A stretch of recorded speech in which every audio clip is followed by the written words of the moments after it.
नमस्कार मित्रांनो, मी बाबाराव मुसळे.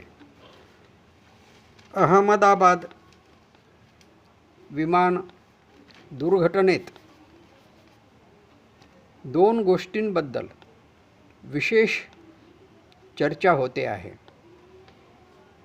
त्यातली एक गोष्ट म्हणजे त्या विमानामध्ये असलेल्या 242 जणांपैकी केवळ विश्वास कुमार रमेश हे एकमेव प्रवासी त्या दुर्घटनेतून सुखरूप वाचले.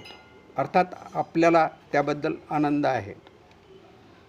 दुसरी एक गोष्ट जी चर्चिली जात आहे ती म्हणजे भगवद्गीतेची. ज्या कोणाजवळ ही भगवद्गीतेची प्रत त्या विमानात होती त्या प्रतीला विमान दुर्घटनाग्रस्त झाल्यानंतर एवढा आगडोंब उसळला तरीही काहीही झाले नाही. या दोन गोष्टींचा तर्क आपण कशा पद्धतीने लावतो? आपली काही अपेक्षित उत्तरे असतीलच. कृपया मी प्रतीक्षा करतो. धन्यवाद.